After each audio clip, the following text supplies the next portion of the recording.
स्थानिक स्वराज्य संस्था निवडणुकांसंदर्भात सुनावणी आता शुक्रवारी। राज्य निवडणूक आयोगाच्या चुकांमुळे निवडणुकांवर टांगती तलवार। पुढची सुनावणी होईपर्यंत निवडणुकांची घोषणा नको, सर्वोच्च न्यायालयाचे निवडणूक आयोगाला आदेश। मुंबईमधील मतदार यादी संदर्भातील धक्कादायक आकडेवारी समोर। मुंबईमध्ये दुबार मतदारांची संख्या 11 लाखांपेक्षा जास्त, 4,33,000 मतदारांची नावं एकापेक्षा जास्त वेळा।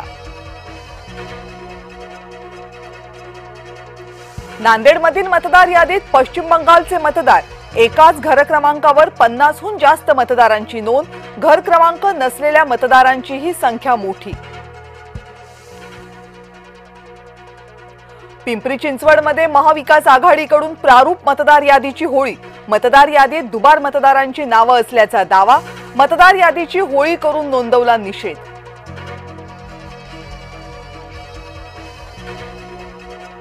भाजपची सत्ता आली तर हिवरखेडचा चेहरा मोहरा बदलणार, मुख्यमंत्री देवेंद्र फडणवीस यांचं आश्वासन।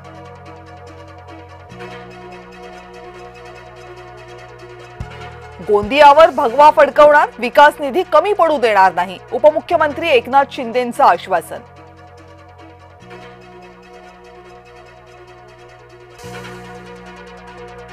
ठाकरे बंधूंनी मराठी माणसासाठी काय केलं, खासदार श्रीकांत शिंदेंचा ठाकरे बंधूंवर निशाणा।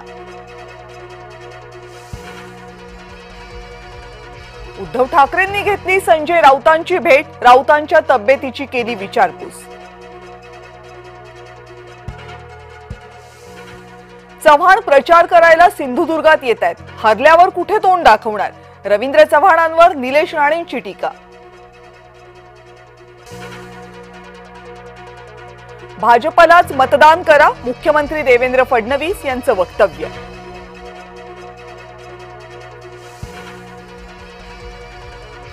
माझ्या मुलीनं आत्महत्या केलेली नाही, तिला मारलंय, गौरी गर्जेच्या आईवडिलांचा आरोप। गौरी पंकजा मुंडेंचे पीए अनंत गर्जे यांची पत्नी। नवले पूल ठरतोय मृत्यूचा सापळा, अपघात रोखण्यासाठी पोलिसांच्या उपाययोजना, वाहनांच्या वेगावर मर्यादा, अवजड वाहनांसाठी नियोजित वेळा।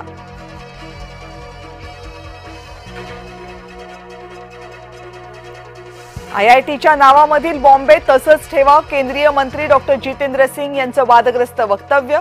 मंत्री जितेंद्र सिंग बॉम्बे या नावावर समाधानी।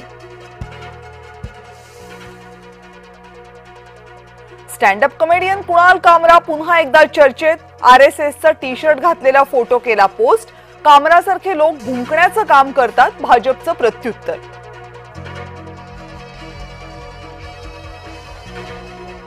गोंदियावर भगवा फडकवण्याचं काम करायचे, परिवर्तनाचं पर्व आता सुरू झाले। प्रचार सभेमध्ये उपमुख्यमंत्री एकनाथ शिंदेंची फटकेबाजी।